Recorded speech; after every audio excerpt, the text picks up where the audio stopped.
Hello everyone, and welcome to the 14th episode of LoL Weekly. A weekly show about the League of Legends news and community. Now, this week, Mr. Phoenix is away on holiday, so we've got Mr. Ginger Panda to cover for him. Hello there. League of Legends news. In the news this week, the patch has been released, and we have a brief look at some of the big changes that have happened. Firstly, Shen has had a bit of a revamp. His Vorpal Blade, the damage has been increased by about 20. The heal has been increased a little bit, and the damage ability power ratio has been increased, but the heal has no longer any effect from AP. Feint, the ability power ratio has been increased. Shadow Dash, the taunt duration has been increased, and his ultimate, Stand United, the AP ratio has been increased, and the energy cost has been reduced to 0. So he's basically been turned into more of a DPS sort of champion, maybe like a new sort of Malphite. But it's nice to see, Shen back in the gameplay. Okay, Mordekaiser is also getting a change, bit of a nerf it seems. Looking at his Iron Man, his shield generation has been adjusted to 30% at all levels rather than gradually increasing. However, the regeneration is now only half effective against minions. Mace of Spades bonus damage has been reduced from 75% to 65%, and Siphon of Destruction is no longer adds a shield for each additional unit it hits. So that's not very nice for Mord. Yeah, so I'm devastated personally. He's less strong in lane now, which is a big problem.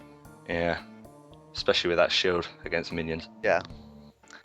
Taric is also getting a major change. Imbue, his heal, the cast range is being increased by about 125. Shatter, the aura range is being increased to 1000 from 600. But he now loses the passive armor bonus instead of the aura bonus upon activation. So that's been nerfed. And the cooldown is being reduced to 10 seconds from 16 seconds. And the damage is being reduced by about 40 to 50 on each rank.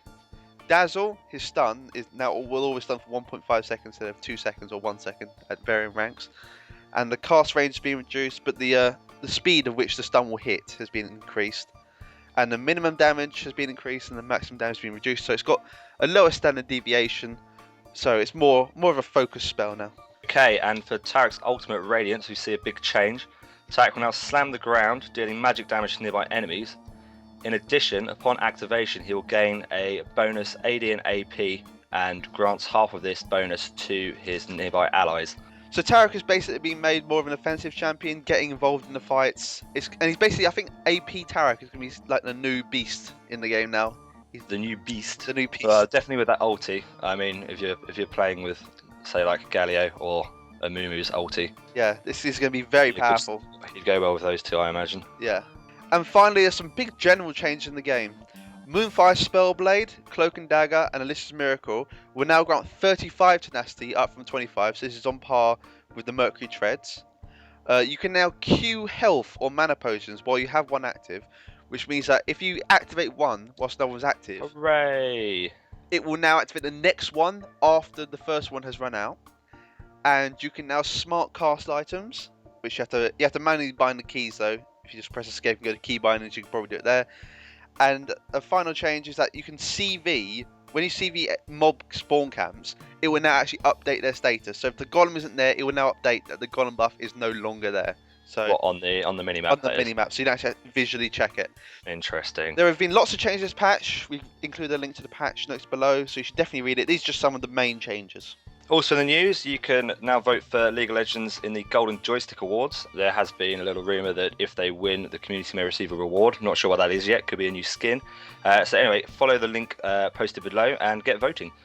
And finally in the news, we've had a brief look at these sort of leaked skins. We have Mad Scientist Singed, which is a really nice looking skin. I see some Singed love in the community. Dark Void Malzahar, that looks really good. Sort of like I don't know, like the Nazgul Malzahar sort of look. He's boasting around.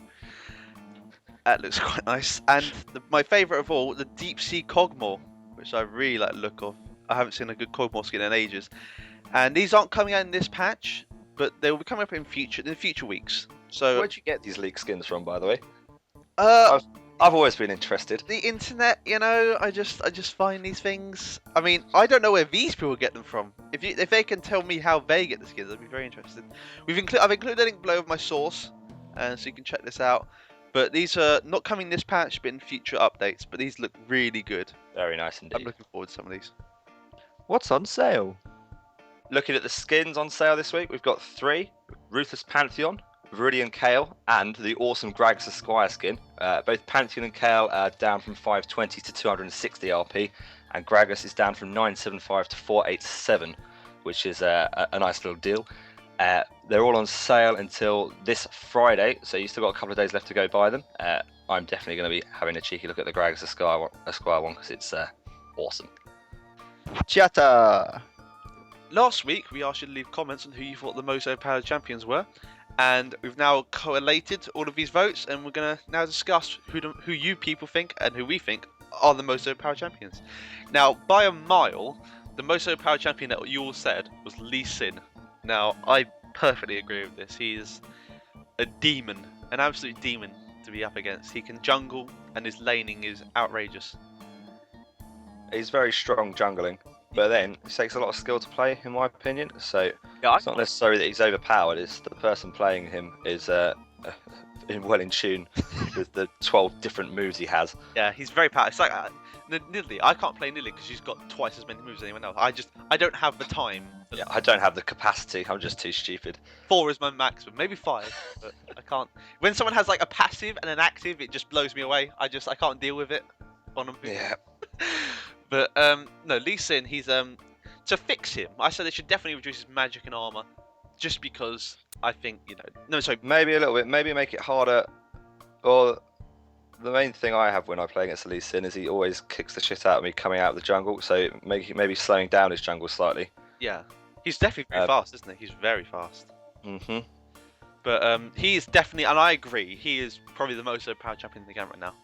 But you've also said that Singe is overpowered. You've all said, well, not you've always said, but a lot of you have said Singe is overpowered, which I also agree with, because his top lane ability, if he stays in top lane, he can just beat almost anyone in top lane, just because he can survive anything. Really? Singe top lane is almost unbeatable. Gragas can beat him, maybe Nasus can maybe beat him, but all he's got to do is flick you and poison you, and you've lost a third of your health instantly, and he can do that every 4 or 5. Don't get flicked then. But if you're top lane, choose your melee champion, like Nasus. Yeah. Nasus needs to farm. Nasus needs to farm, and I just feel that Singe is a very powerful champion. Nasus got a lifesteal passive. Yeah, but he's got an AOE damage spell as well. Yeah, but stick that down. Singe is gonna. Singe's got. At least Sin would be at the top. He's overpowered. We just decided that. He needs to go jungle. At least he needs to jungle, but yeah. Oh, he can do both. He can solo top and jungle. He's overpowered. Just off jungle. Yeah, but. A lot of you, there's been about 10 or 11 different champions that you've all said. Champions like Jax, I think Jax is really overpowered at the moment. You don't see much of him, but he is extremely powerful, Jax.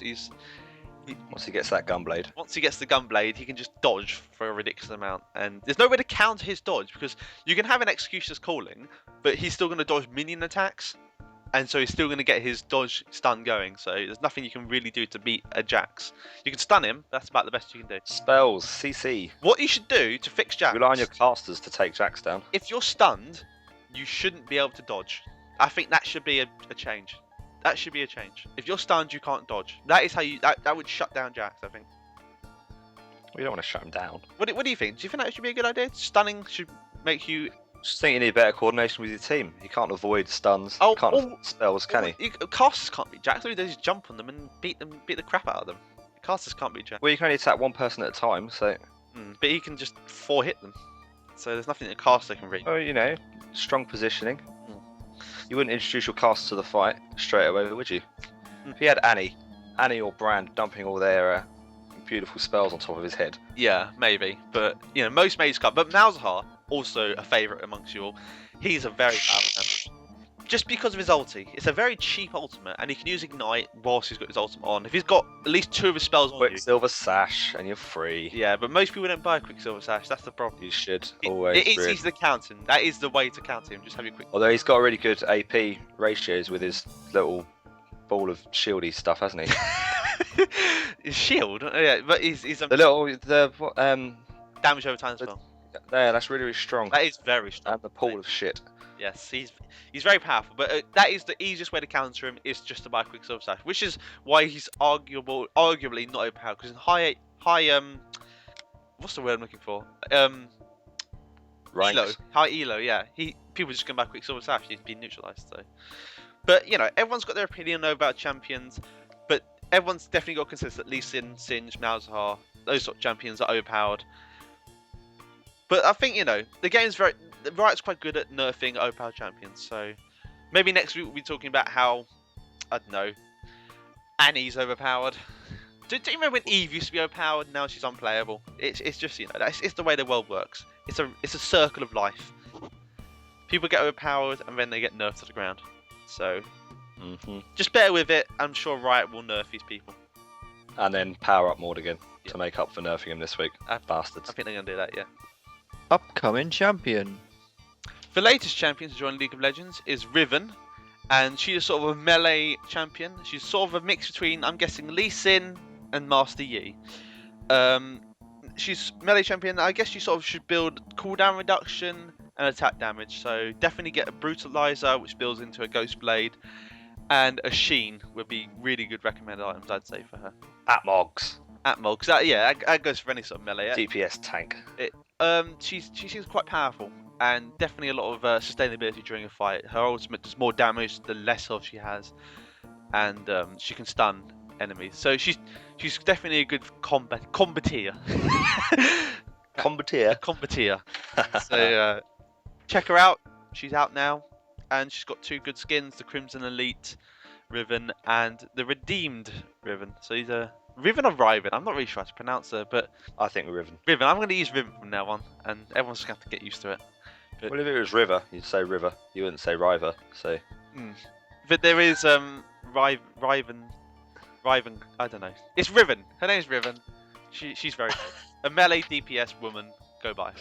With a really nice sword. With a really big BF with a BF sword. Yeah. And a beautiful pair of eyes. Yeah. Who's that champion? It's LeBlanc. And the first person to get right was Mr. Coron Halacon 333. Everyone seems to get this one right, so I've decided to make this next one a lot harder. Not a Scooby-Doo on this one. This is a very, very hard one. I've decided to make this one as hard as I could.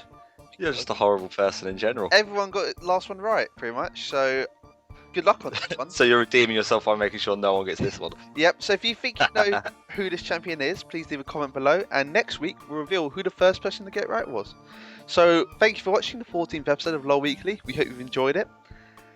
And, stay tuned for next episode. Thank you, and goodbye. Bye.